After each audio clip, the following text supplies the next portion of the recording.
주님의 온기로 나를 채우는 시간 J on Air. 샬롬, J on Air 김인혜입니다. 2주 만에 인사드립니다. 지난주 방송을 기다리셨을 만두님들에게 죄송한 마음뿐이네요. 주님의 은혜가 더욱 필요한 J on Air입니다. 2021년의 반이 지나가고 있네요. 시작할 때만 해도 한치 앞을 내다볼 수 없는 안갯길을 걷는 것 같았는데 주님의 보호하심과 은혜로 하루하루 지금까지 오게 된 것 같습니다. 여러분도 그러시죠? 얼마 전 한 아픈 지체가 기도 부탁을 하며 주님이 주신 약속의 말씀을 나눠주더라고요. 힘든 상황에서도 감사하며 주님의 약속을 생명처럼 붙드는 지체의 모습이 참 도전이 되었는데요. 그러면서 어느새 잊고 있었던 저의 한 해의 약속의 말씀이 생각이 났어요. 저는 내 이름으로 무엇이든지 내게 구하면 내가 행하리라. 너희가 나를 사랑하면 나의 계명을 지키리라. 요한복음 14장 14절에서 15절 말씀을 받았거든요. 이런 엄청난 약속을 받고 약속대로 모든 순간 주님께 구하고 있는지, 주님이 주신 새 계명을 잘 지키고 있는지 문득 제 자신을 돌아보게 되더라고요. 빠르게 흘러가는 시간 속에 잘 가고 있는지 무엇으로 우리 자신을 점검해 볼 수 있을까요? 주님의 말씀이 아닐까요? 방송 들으시면서 여러분도 올 한 해 주신 약속의 말씀을 다시 찾아서 읽어보시길 바라요. 그리고 주님이 어떻게 그 말씀을 이루고 계신지 살펴보면 주님이 얼마나 신실하신 분이시며 믿을 만한 분이신지 발견하시게 될 거예요. 그렇게 감사로 하루를 시작해보는 건 어떨까요?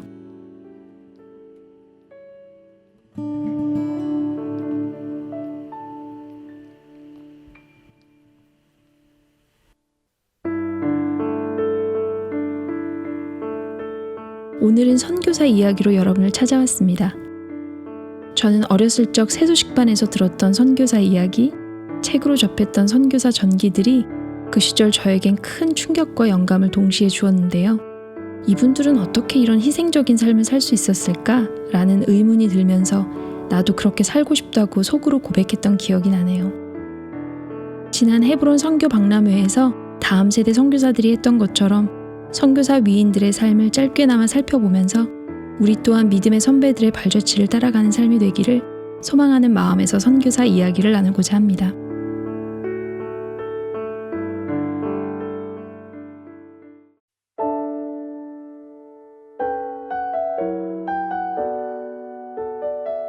선교사 이야기. 오늘의 주인공은 인도 어린이의 어머니 에이미 카마이클입니다.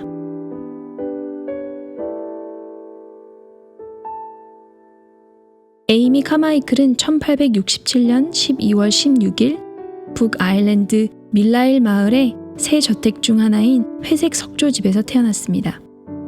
그의 아버지는 스코틀랜드 언약 장로교회 후에 데이비드 카마이클이었고 어머니는 언약 장로교를 박해하던 일파와 친했던 델지엘의 후손 캐서린 제인 필슨이었습니다.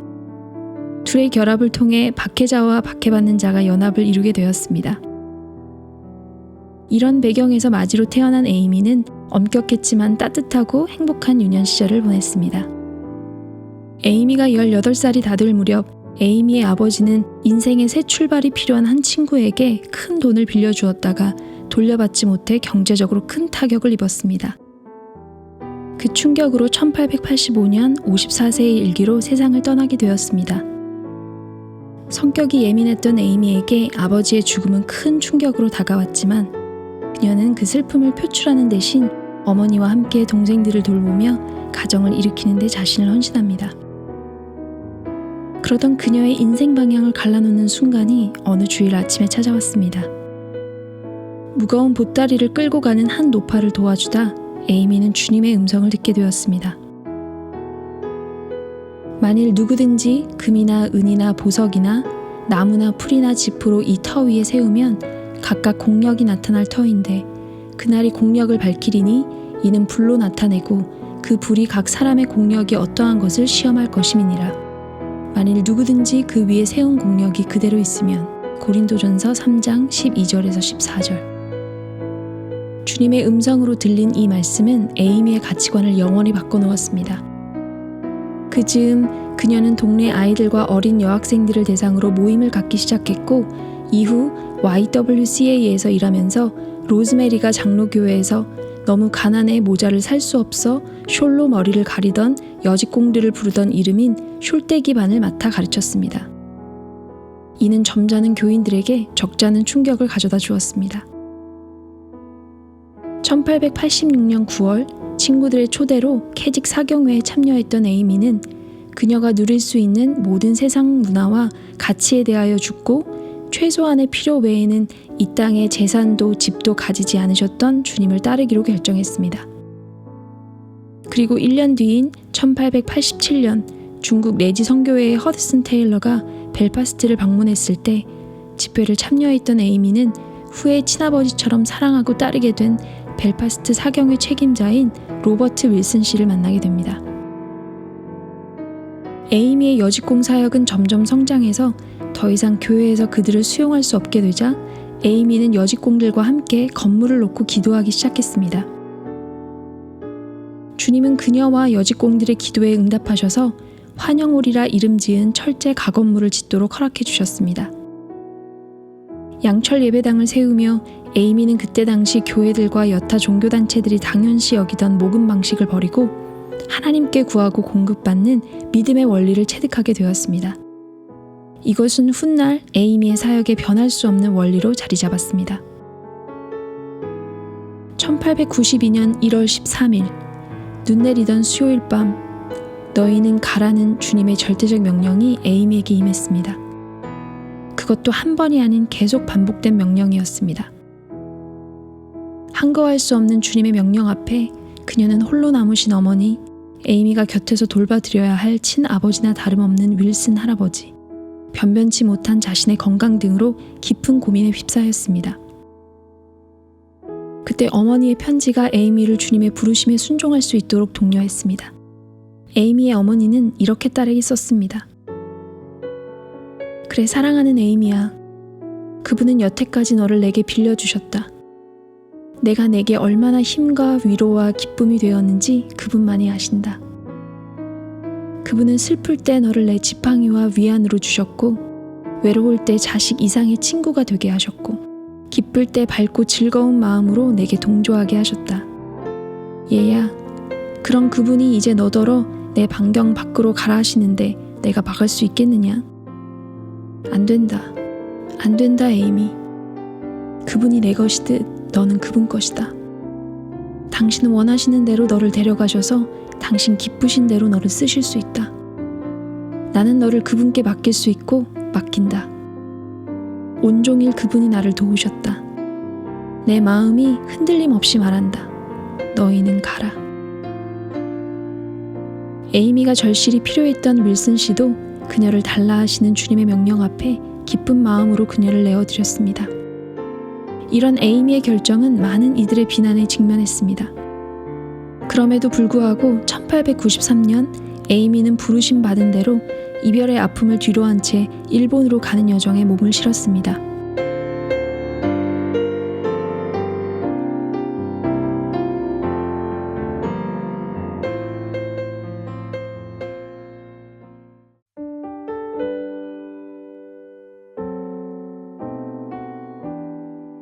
그녀의 첫 선교지였던 일본에서는 현지인들에게 좀 더 쉽게 다가가기 위해 기모노를 입고 그녀의 눈에 온통 기이하게 보이는 일본인들의 관습, 음식, 쉽사리 적응되지 않는 날씨, 외로움, 아무리 노력하고 노력해도 늘지 않는 일본어의 장벽과 싸우며 복음을 전하려고 애를 썼습니다. 또한 수많은 일본인들을 사로잡고 있던 이교의 위력 앞에 오직 기도만이 해답임을 깨닫고 일본의 실상을 서신으로 알리며 기도를 요청했고 그녀 역시 기도로 주님 앞에 매달렸습니다. 그렇게 쉼없이 달려오다 그녀는 일본 뇌염에 걸려 장기간 휴식하라는 지시를 받고 일본에서의 1년 4개월의 시간을 마치게 되었습니다. 그 다음 인도하시면 스리랑카였습니다. 그러나 거기에서의 시간도 잠시 윌슨 할아버지가 쓰러지셨다는 소식을 듣고 영국으로 다시 돌아오게 되었습니다. 10개월 동안 고국에서의 사랑하는 사람들 옆에서 짧은 휴식을 취한 후 성공의 규방 선교회의 파송으로 그녀의 선교 종착지인 인도로 오게 되었습니다. 에이미가 인도에 올 당시 인도는 영국의 치하 아래 있었습니다. 인도에 도착한 지 얼마 지나지 않아 하나님은 그녀가 오랫동안 기도해왔던 동지들을 한 사람 한 사람씩 붙여주셨습니다. 토마스 워커 일가, 과부 포나말, 진주, 축복 등 하나님이 허락해 주신 동지들과 함께 별무리 순회전도단이 꾸려졌고 그들은 주로 인도 티네벨리 행정구를 순회하며 복음을 전했습니다. 그녀는 그 시간들을 이렇게 묘사했습니다. 새벽에 우리는 걷거나 쇠수레를 타고 떠나곤 했다. 수레에 오르면 곡선형 멍석 지붕 밑에 최대한 많은 인원이 꽉 들어찼다. 답답함, 피곤함, 배멀미에 가까운 공포감. 그러나 기억나는 것은 여명에 빗긴 야자수며 물이며 초록빛 논의 아름다움, 더위 속을 덜컹거리며 시원하게 부르던 우리의 노래, 들어가려던 마을 앞에서의 정지, 열린 문을 구하는 짤막한 기도, 다들 조금이라도 환영의 징후를 간절히 살피며 진입하던 일뿐이다. 이것은 닦여진 터 위의 사역이 아니라 개척 사역이었다. 우리가 갔던 수많은 곳들은 백인 여자를 생전 처음 보는 곳이었다. 때로 우리는 마을 입구에 내려 우호적인 얼굴이 보일 때까지 걸었다. 거의 언제나 그런 얼굴이 하나쯤은 있었다. 그러나 우리는 대개 둘씩 나뉘어 앞마당에 서성이는 남자들을 지나 안쪽의 여자들 방으로 갔다. 그것이 여의치 않으면 어디선가 야외 집회를 열거나 아무데나 주저앉아 누군가 얘기하러 올 때까지 기다렸다. 인도의 종교 지도자처럼 무념무상에 젖은 듯 조용한 길가나 버려진 툇마루나 나무 밑에 앉아 기다리면 사람들이 하나둘씩 우리를 발견하고는 와서 우리 옆에 쪼그리고 앉아 질문을 던진다는 것을 우리는 제사의식에서 발견했기 때문이다. 7년간 거의 쉬지 않고 에이미와 순회전도단은 시골 성읍과 부락들에서 사역했습니다. 그녀가 고국으로 보낸 편지에는 난공불락인 힌두교도 집들, 가끔씩 큰 희망을 주고는 다시 두터운 벽 뒤로 사라지는 한 구도자, 무리 속에서 밝고 진지한 얼굴을 하나 찾아내 잠시 그를 가르치는 숨막히는 기쁨을 누리다가 결국 돌아서는 그를 슬프게 바라보는 드라마 등 전투의 사연들로 꽉 차 있었습니다. 에이미는 시편에 씨 뿌리는 자 같았습니다. 그녀는 소중한 씨를 들고 울며 나갔습니다. 그녀는 기도했고 고국의 친구들에게도 기도하고 또 기도하고 또 기도하라고 당부했습니다.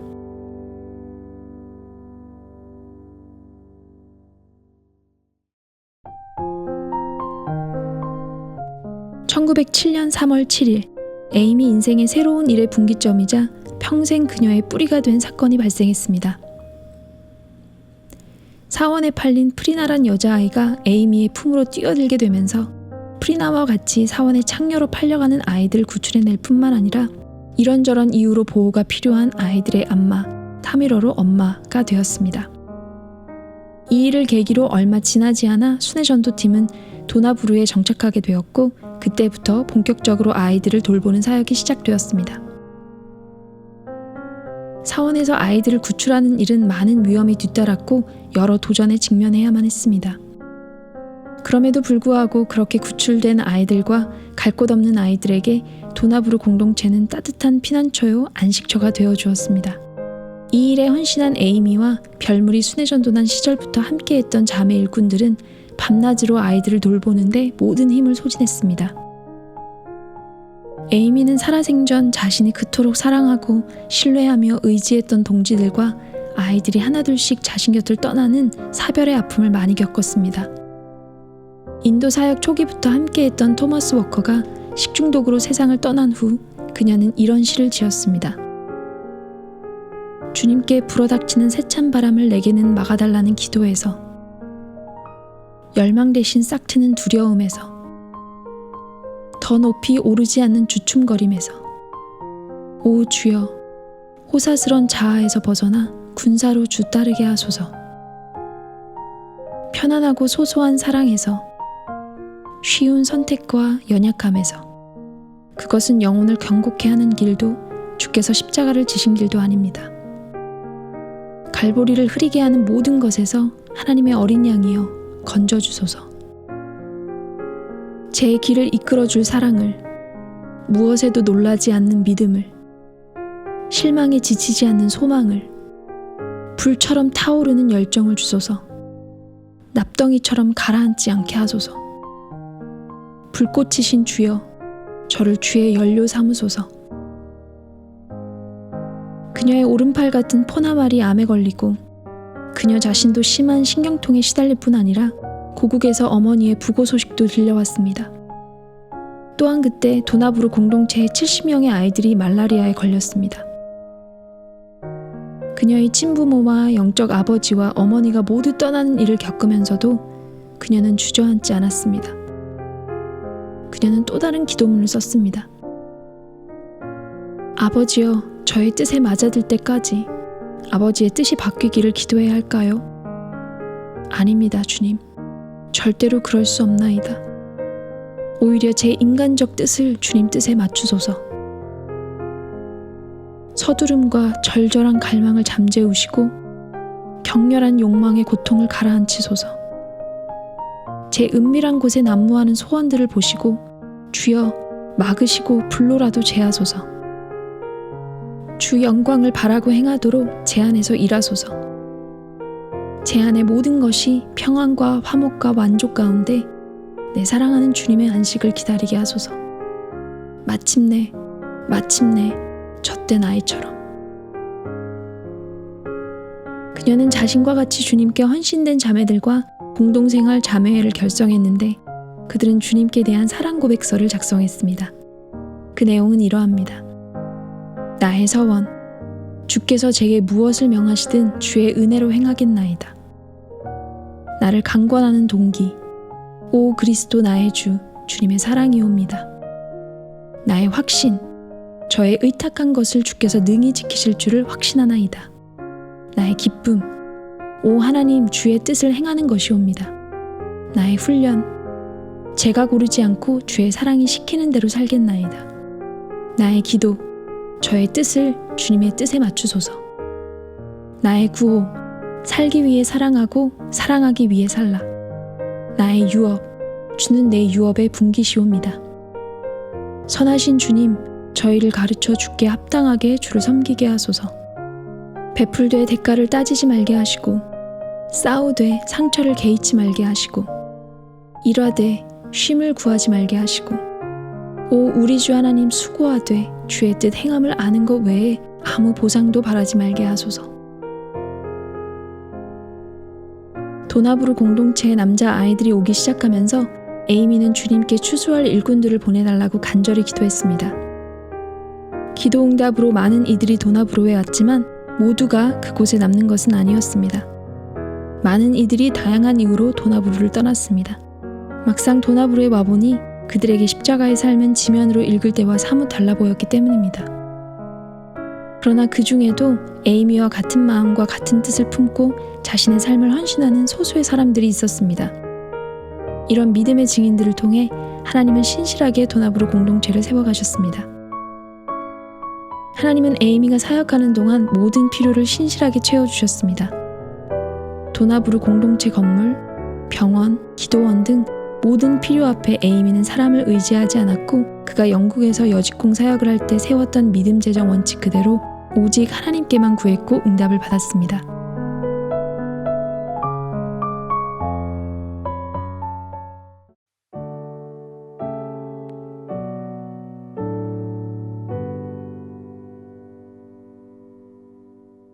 (1931년 10월 24일) 아침 그녀는 구덩이 입구에 걸려 넘어져 다리가 부러지고 발목이 탈골되고 등뼈를 삐는 사고를 당했습니다. 그 이후로 에이미는 이전처럼 사역을 할 수 없게 되었습니다. 이후 주님 나라에 갈 때까지 에이미는 약이 없이는 제대로 잘 수도 견딜 수도 없는 통증에 계속 시달려야만 했습니다. 거동이 힘들어지자 에이미는 글을 쓰는 것으로 자신의 사명을 다했습니다. 그녀는 도나브루 공동체 이야기를 담은 금줄이라는 책을 비롯해 30권이 넘는 책들을 침상에서 집필했습니다. 책만 집필한 것이 아니라 날마다 수많은 편지와 쪽지들을 써서 도나브루 공동체에 사랑하는 이들을 격려하고 도전했습니다. 1948년에 또 한 번의 실족사, 그리고 에이미 이후로 도나브루 공동체의 지도자로 내정되었던 가프리의 죽음으로 말년에 에이미의 삶에는 고난이 끊이지 않았습니다.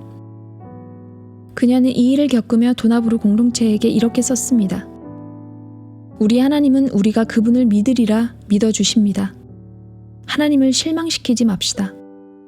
그분의 큰 믿음에 부응합시다. 눈물은 죄가 아니지만 계속 비탄에 잠겨있는 것은 죄가 됩니다.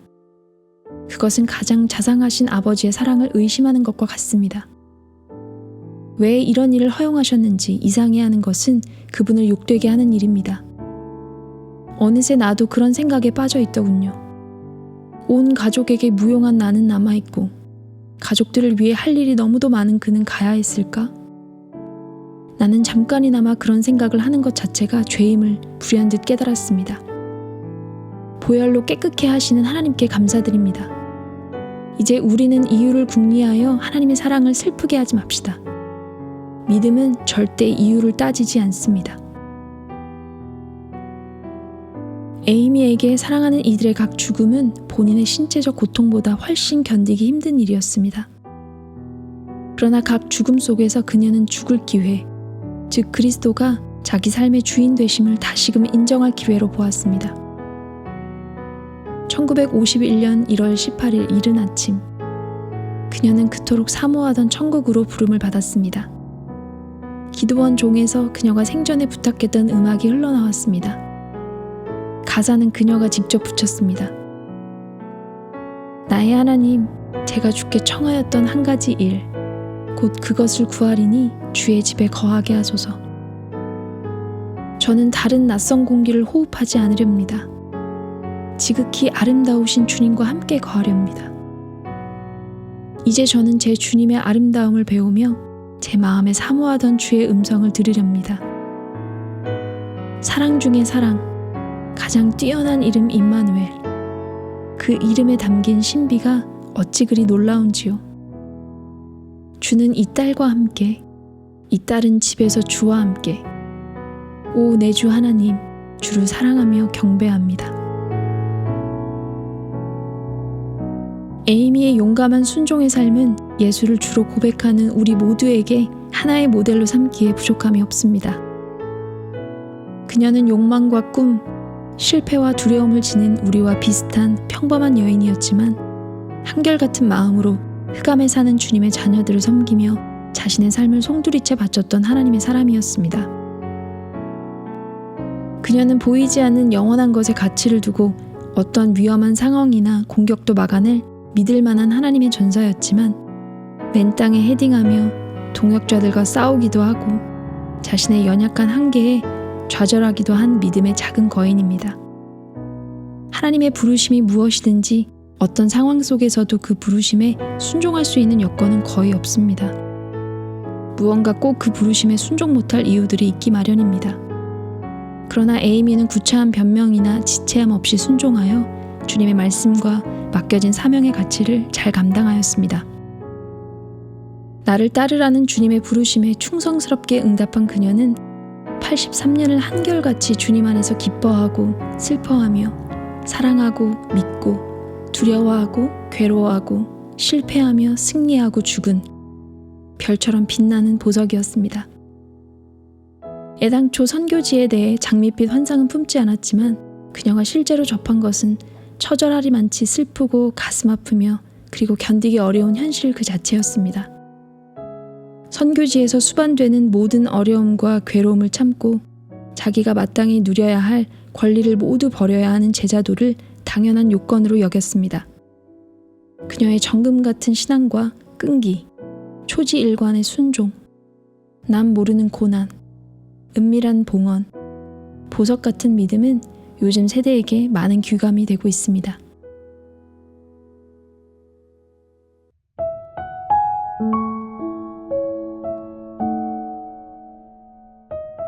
저도 꽤 오래전에 에이미 카마이클의 전기를 읽었었는데요.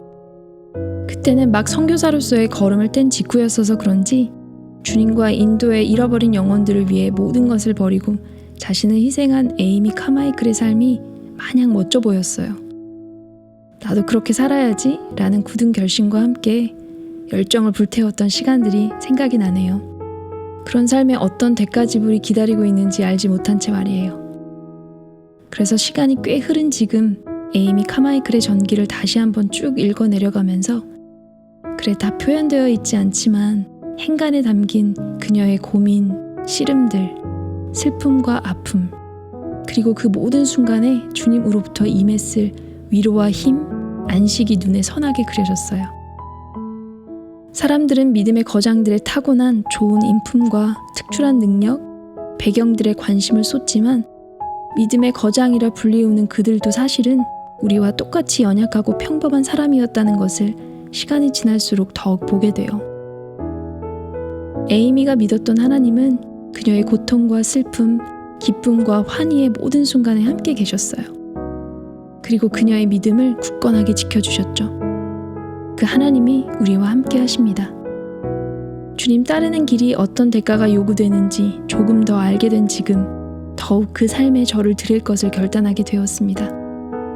이 방송을 들으시는 모든 분들도 에이미 카마이클처럼 주님을 따르는 믿음의 전사가 되시길 간절히 소망합니다.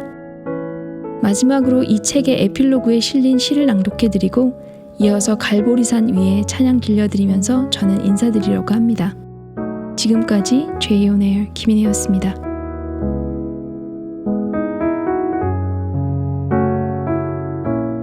우리를 주의 일꾼 삼으소서. 행여 뒤돌아볼 꿈이라면 버리게 하소서. 무릎과 손이 약하여 풀리지 않게 하소서. 강건하여 일하고 강건하여 견디게 하소서.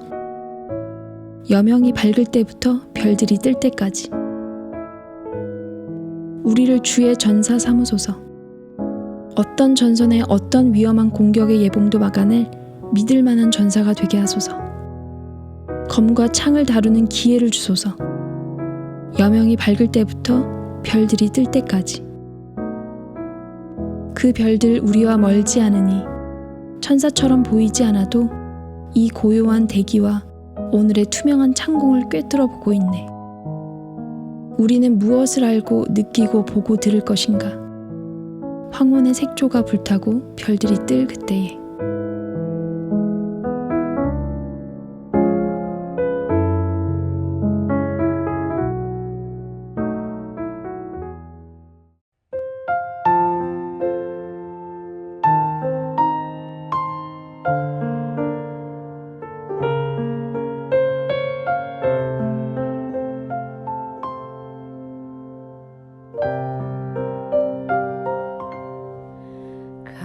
갈보리산 위에 십자가 섰으니 주가 고난을 당한 표라.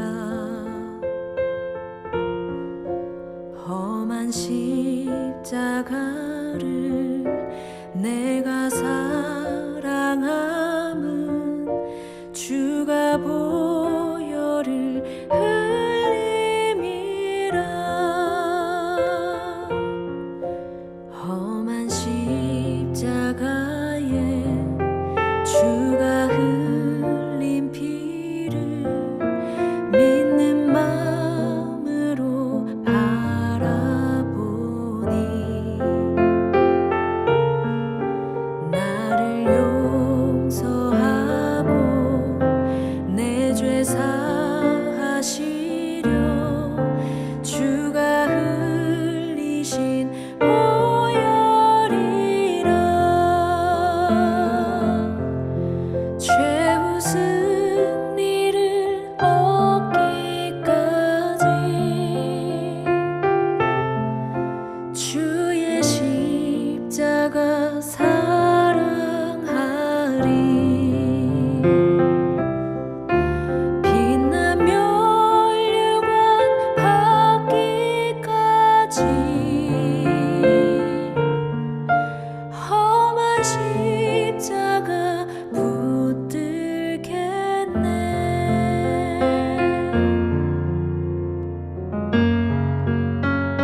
대신